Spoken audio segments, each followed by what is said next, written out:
Welcome to Man on the Mic, a place for honest conversations about faith, fitness, family, business, and becoming the person you're called to be.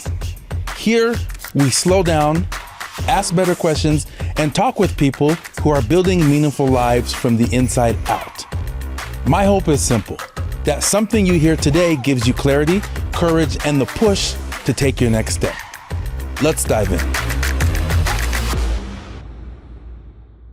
What's up, everybody? Welcome back to another episode of Man on the Mic. Super excited today. I have a guest who's a good friend of mine. We've talked for almost a year about doing a podcast together. We have been across the plains. We have been to Miami, St. George, Utah, a little bit of everywhere. And so, ladies and gentlemen, Chance Duncan is here on the podcast today. I want to throw it to him so he can introduce himself to you guys. Thank you for having me. It's been a long time coming. Just want to start by thanking Jeff for having me on the podcast and everything that he's done for me. So let's get into it. I appreciate it. Well, first, I just want to set kind of the tone for the podcast. Chance and I met in a men's coaching group 2 years ago. Almost 2 years ago. And one of the craziest stories, we met in Moab, and I think 2-3 weeks later, he wanted to drive back from Philadelphia. A week later, wanted to drive back from Philadelphia doing door to door. And he said, Jeff, you should fly out and help me drive. And I think I booked the flight. And the next day I was on the red eye and flew out in 18 hours in a Tesla, charging every hour and a half to 2 hours. Later, we made it to Rolla, Missouri. Yep. Small town. That's a story for another podcast. Oh, yeah. But super grateful for you to join me. And I guess I just want to start off with, you recently got baptized into the Church of Jesus Christ of Latter-day Saints. And I'd love to hear what that experience was like. Absolutely. A lot of people ask me how I felt about that day and what my emotions were and what was going through my mind. And for me, it was a weird sensation because the whole day never really seemed about me. It seemed about everybody else that like had a part in it or was there or like experienced something. My parents, for example, feeling how much they felt the spirit there. And like my mom was in tears, and my girlfriend Lucy gave an amazing speech in front of everybody. A lot of people in tears there. Like her roommates were able to perform a like song and stuff, and it was so beautiful. I had a moment with Max, the guy who baptized me, in the back, and it was like so special for him to be able to be there and do that. And so it was an interesting dynamic because a lot of it was supposed to be for me, when in return, it felt like everything that I was doing was just like serving others. Yeah. Right. And I think that's like what we're called to do, and so it just felt like so much in alignment with like my purpose and God's purpose for me, or God's direction for me. And it was a very, very special day all together. No, it was awesome to be there and see you go to that experience. It was fun to see your parents. Yeah. Fun to see Papa Troy. Oh yeah, show up out of his Rolla, Missouri element. And yeah, how did they enjoy Utah? They loved it. They were so exemplary about the people out here. They just could not stop talking about how nice everybody was and how good the food is amazing out here, as we know. And so that was a big draw. They're definitely planning on coming back. First thing your dad said to me was he already had seen some trails for side by side. Yeah. And I'm like, okay, yep. Utah's going to grow on him real quick. Yeah. I've been telling him how I've been taking my Bronco out on the trails and stuff. So we didn't get to, because the pass through from Sundance up to Midway was like closed, just barely for the season. So, but we'll be out here in the summer that next time. So for you, faith and religion and God has always been a big part of your life. And I'm super curious for you, when did that start? It started when I was in elementary school. I had my best friend in the world, Alex. You know Alex. Yeah, everybody knows Alex. One of the best people I've ever met. He actually introduced me to the church. Not the LDS church, but just a non-denominational Christian church. And he started just asking me to go every Sunday. And from there, it transpired into me going to a church camp when I was in 8th grade. Also, in between that time, I started begging my parents to come with me, come to like a Christmas service or something. And from that, they just started going every week and started just making friends and doing things like that. So I could obviously like see things moving in my life.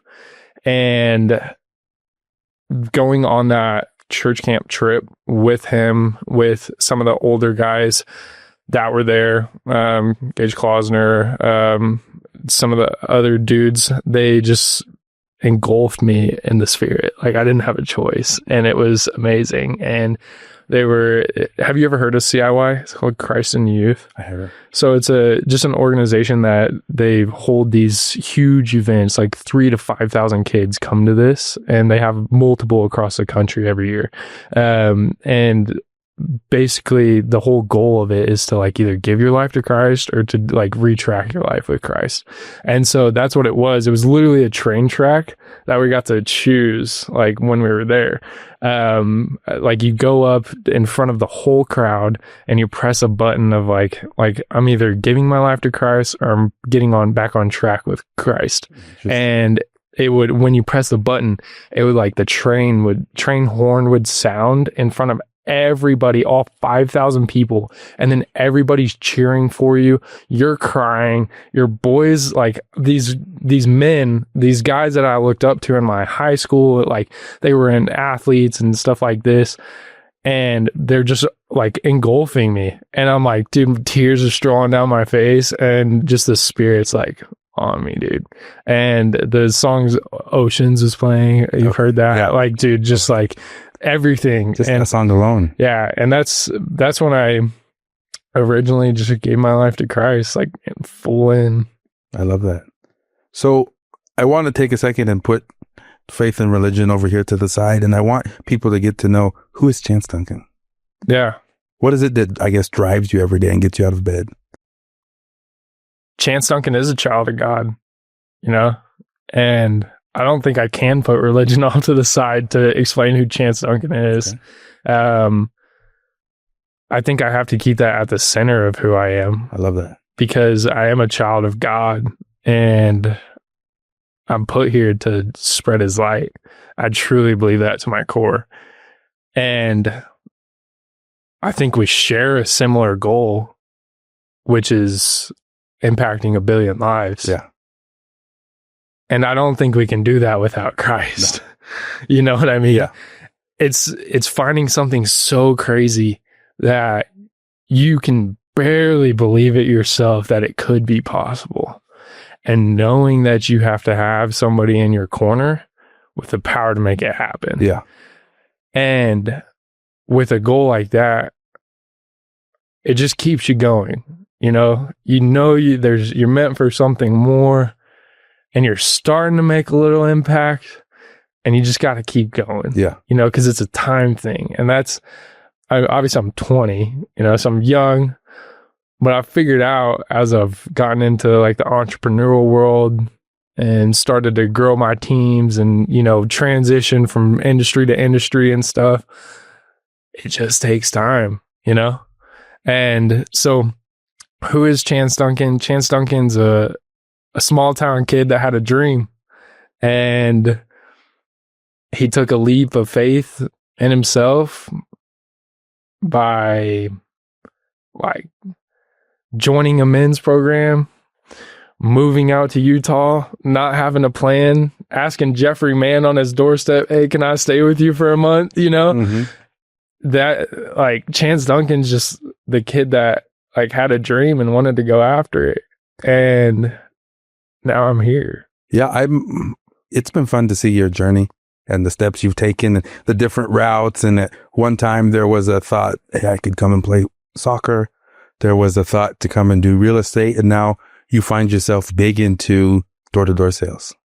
And I'm super curious on, firstly, what got you into that field? And secondly, what has door-to-door taught you so far? What got me into that field was I had a little bit of sales experience.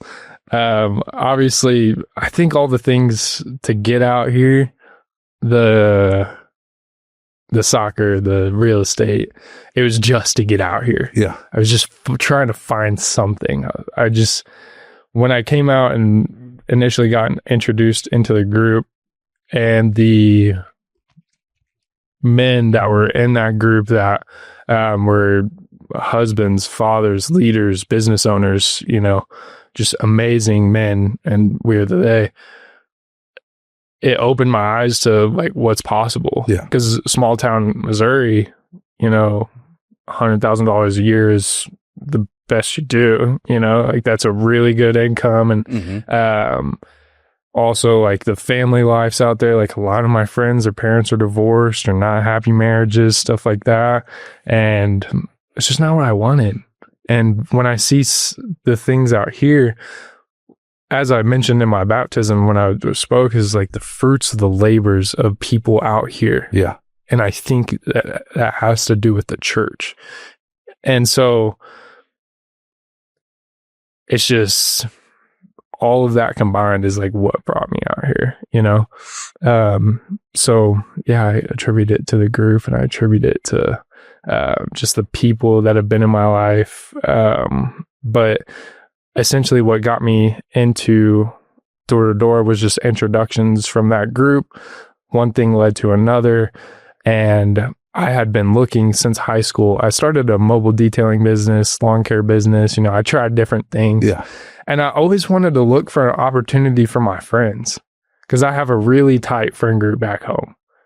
Really tight. I mean, Tanner, Aaron, Alex, like all those boys back home. Some of them like haven't came out and done this with me, but I just wanted to look for a good opportunity for them to go out and succeed, go out and see what's possible like I was able to.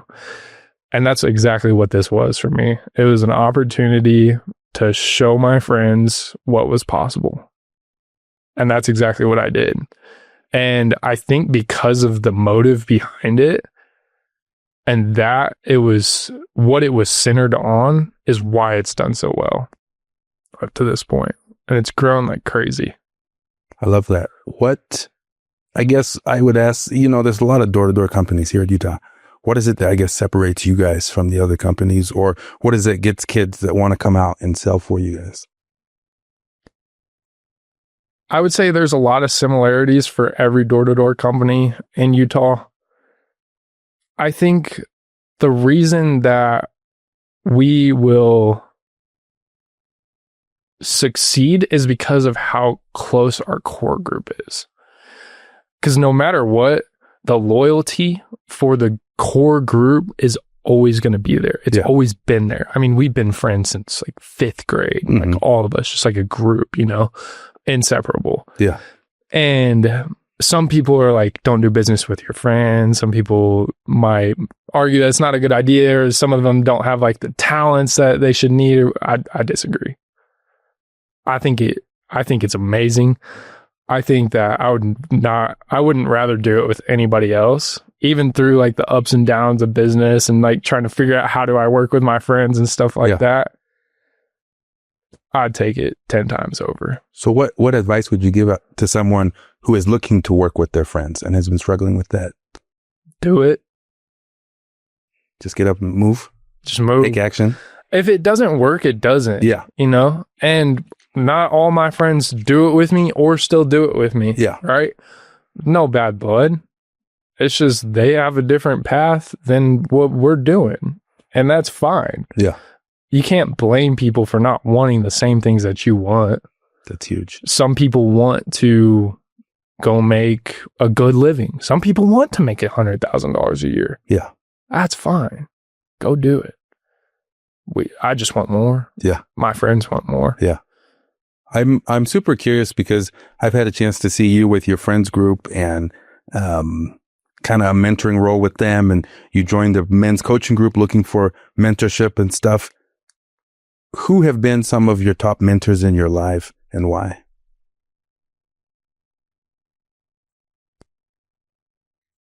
I'll start from the top.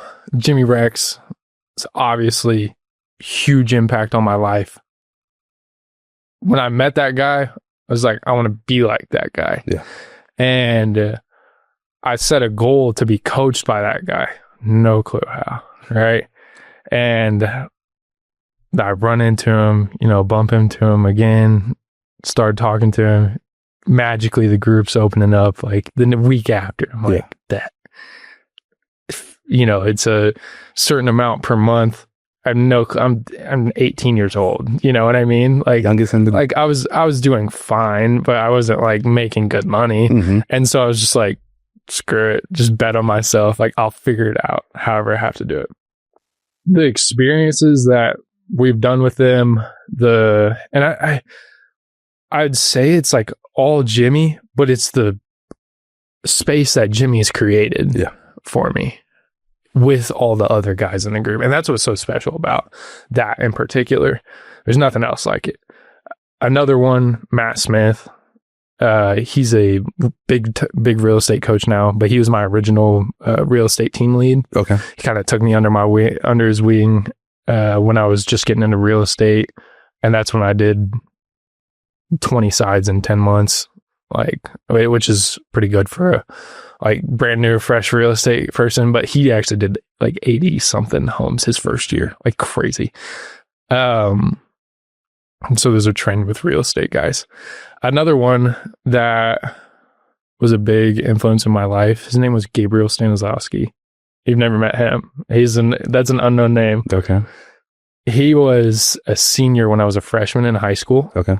And it's kind of like my big, you know what I mean? Mm-hmm. He just took me under his wing. He trained me like crazy.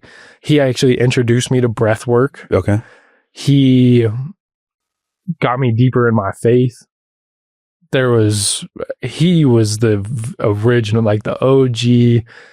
This is who Chance looks up to. This is who Chance wants to be like. And I think throughout my life, what I've done really, really well is always identifying what part of a person do I want to try to grasp from that person. Yeah. So if it's Jimmy, Jimmy is a free soul and he's authentic. Mm-hmm. And you can't take that away from him. Yeah. No matter how hard you try. Jimmy is Jimmy at the end of the day. Mm-hmm. And he always will be. I love that. And he doesn't care what people think or say. Not at all. I love that. I want to take that away from him. If I look at Matt had the drive of nobody else I've ever seen. Just work. I wanted that, right? If I look at guys like Trey Farr, for example, Trey's a life of the party. Yeah. You know what I mean?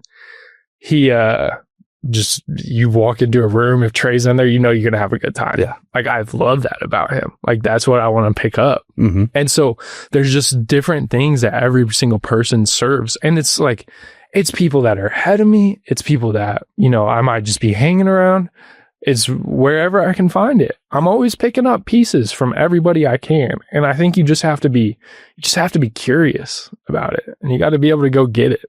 From all the people you have been around and rubbed shoulders with and been in rooms with, what's the greatest piece of advice you've been given? Justin Waller. Is that Limitless? Just bumped into him. I always asked a question. If you were to tell your 19-year-old self something, what would it be? Just back when I was 19. And he said, keep going. It'll be greater than you ever imagined. What did you take away from that?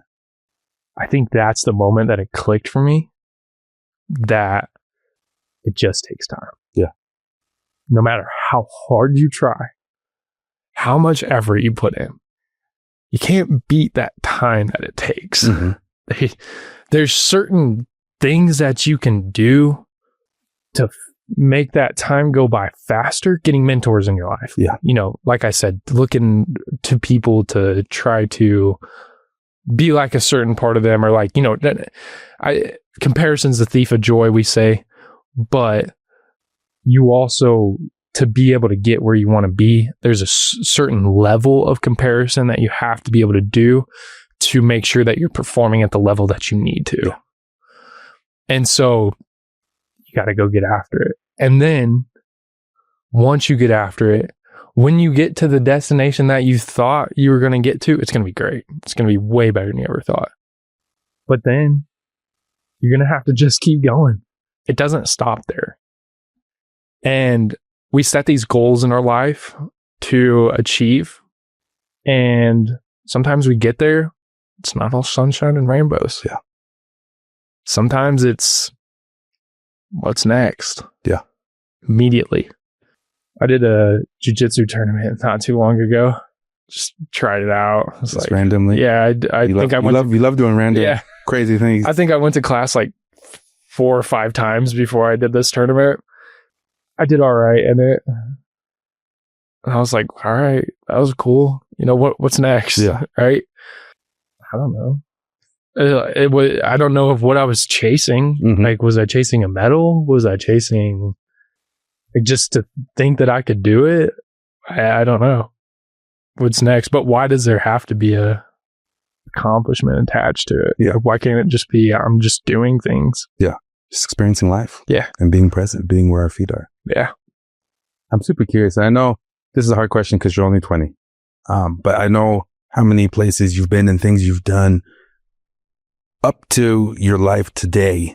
What has been your hardest challenge? My hardest challenge has been to remember that it just takes time. It's hard when you're in the moment. Sometimes you'll have weeks go by that feel like years. Sometimes you have years go by that feel like weeks. Yeah. And just having to keep doing the things throughout that is a challenge. Yeah. There are so many, and I haven't been doing the best job recently of just like doing the daily like things like reading or going and working out or, you know, whatever it is to progress yourself, to be 1% better. Mm-hmm. That we always want to be. Yeah. But you just have to keep doing it. Mm-hmm. You got to keep going. You got to keep doing it. And you do it. And then there's one day, like one day a year, one day a quarter, maybe, if you're lucky, that feels like you're doing things right. What's your advice to someone out there who is stuck in that mindset of life is terrible and it never goes my way? It's just life. I like that. It's just life. Life's going to give you ups and downs. Yeah. Just got to keep going. And it's how we choose to act in every situation we find ourselves and respond to that situation. I want to shift this because I know I have I think we're in the same place. Hold on. Go ahead. I have a poem for this, actually. Okay. When you're in your mind about this stuff, I think this is where it goes. Okay. It says logic loses. Do I use my head or my heart? I feel like I'm about to fall apart. Can you love with your head or lead with your heart? My heart hurts. My head spins. Confident or lonely, there's only one that knows. Lord, be my shepherd. Allow me to fear not the valley, for I know you are the mountaintop. My trust is in you. I fret not. Maybe I can use my head and my heart. I think that would be smart. To use my head and my heart, my mind races to failure. My heart feels till it hurts, but my head and my heart, no, that's a good start. Love that. Who's the poem by? Me. Oh, you wrote that? Yeah. Okay. I didn't know you were into poetry. I told you. I thought you had other people's poems. I didn't know you were writing poems. Nah. I've been doing a lot of research into Matthew McConaughey. Okay. And his Poems and Prayers book has really inspired me to start writing a little bit. Yeah, such a good book. Such a good book. That man, on every interview, he doesn't miss. It's like, I listen to it again and again because every time I listen, I pick up something new. Yeah. And I can go back to the same exact clip and I'm like, wait, he said it this way. And when you watch him interview, I love the body language because he gets excited because you know he's passionate about what he's talking about and he believes it. He's not just saying it. I'll let you go to where you were going. I want to shift this because knowing the way that you operate, I want to give you a chance to ask me some questions. Ladies and gentlemen, I know he would be prepared. He is the one. I've got this question I came upon the other day. My very first question, and this is a spinoff of a verse in the Book of Mormon that somebody wrote down that I loved. Okay. First question. Okay. Do ye stand as if you were supported by the hand of God right now? Oh, that's a deep one. I would say some days yes and some days no. I think some days I am confident in my abilities and who I am. And some days I think I just really struggle with, can I achieve these goals? Am I that person? I think it's also, and you've been to some events with me, that imposter syndrome that kicks in. They're like, should I really be in the room with these people? And then when I find myself talking to them, they're just like me. They're humans who make mistakes. They just happen to have done their life really well and they're successful. And so I think it's something I can be better at, but I do think it's a mindset that we all need to adapt, because truly he's there and he's never going to leave our side despite what we choose to do in mortality. How do we walk closer with God?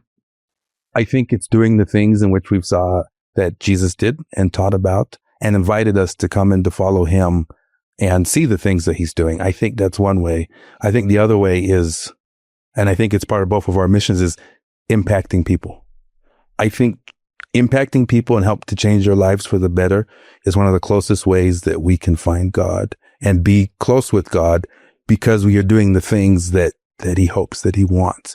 When he looks down and sees his children and sees someone struggle and someone has a video or reaches out or does something to help one of his kids, I can just sense that love that he has, that appreciation for stepping into that and going out of our way to do something like that. What do you think somebody could do on a daily basis to impact somebody else? I think one is just a gratitude text. It's not that hard to wake up and text someone and just, here's something that I'm grateful for. Here's something I appreciated that I saw you do or that you said.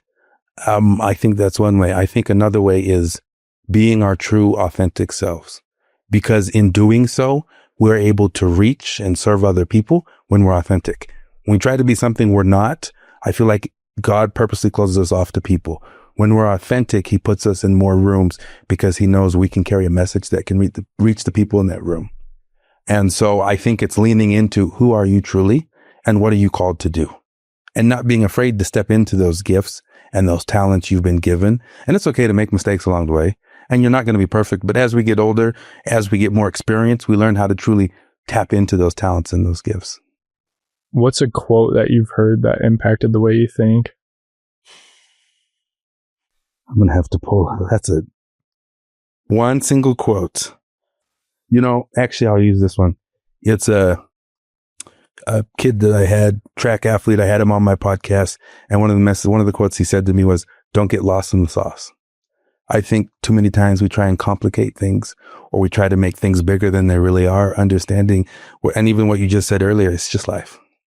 If this is not going to impact your salvation, then it's not really a big deal. Because at the end of the day, whatever we gain, whatever we obtain, we can't take it with us. And so what truly matters is the way that we make people feel, the way that we work on ourselves, and that path to get back to our Father in heaven. What had the biggest impact on your relationship with God? I think it was a time in my life. I was in college. I was between jobs. I was working and hurting for money, broke as I've ever been. And I was playing basketball, and then my phone was blowing up because my truck was going to get repoed. But I didn't want to, reach out to my parents and be like, I need help. I'm at that point.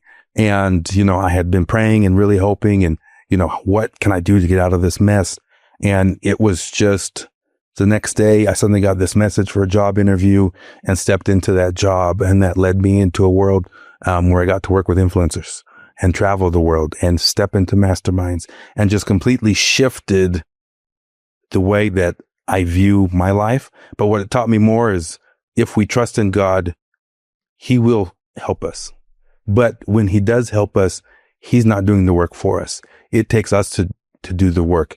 And what I mean by that is he could set up that job interview to pop up, but it was on to me to apply to it, on to me to do the interview, on to me to share my talents and my skills to land the job. He's not just going to hand it to us. He'll give us an opportunity. And so for me, that just showed me that is the role of a father, that little nudge to help their son. But yet, hey, you got to learn to fly on your own. You may hit the ground, but that's okay because I love you and I see how this can help you. And hitting the ground teaches us a greater lesson than just flying. And sometimes I think we want to fly right away, not understanding that a few crashes, bumps, and bruises actually might help you in your life. And so that's what I'd have to say. Do you have any advice for somebody that might not know God or is wrestling with the idea of God to be able to? I mean, initially I want to say, go look in the mirror and look what God created. But then I want to say, look out the window and look at the beauty around us. I mean, there are so many signs that there is, and whether you want to call it a God or a higher being, whatever it may be, there are so many signs that there's something out there that has created all of this for us. Because what's beautiful is if you look at man and what we try and create, we want everything to be perfect. When you look at what God has created, it's a world full of imperfect beings and things. And so that's to me is a telling sign, is that there is beauty in the imperfection. And that's God reminding us that it's okay to be imperfect. And so for me, all of those different signs and things would lead to understanding that there's something out there. I personally, I can't understand what it would feel like to not believe that there's something out there and have someone that I could pray to or reach out to when I was struggling or when I was in need, or, through reading the scriptures. I would just say, look at the beauty around you. What makes you certain that there's something out there? I think my life, there's too many things that have happened and people that I've met if it wasn't for a higher being. I've met people in my life at the right times, but also, as you said, people that have taught me different things for certain reasons. And I'm like, okay, that's God placing them in my life at this time. Now, it took me to get to that event to meet the person. It took me to join a men's coaching group to get to a mastermind to meet that other person. To me, he's put so many things in my path that I'm like, it's gotta be. It's undeniable. Yeah.